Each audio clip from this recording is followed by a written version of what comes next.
Always begin by cleaning the screen with the wet and dry wipes, cleaning cloth, and the dust removal stickers.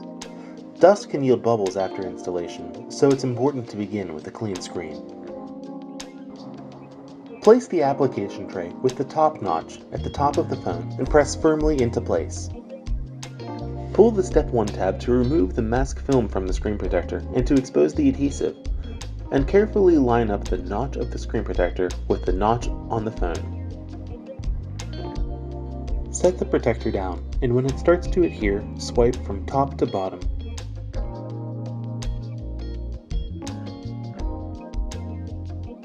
After the screen protector is fully spread, you can remove the application tray and push out any bubbles on the edges.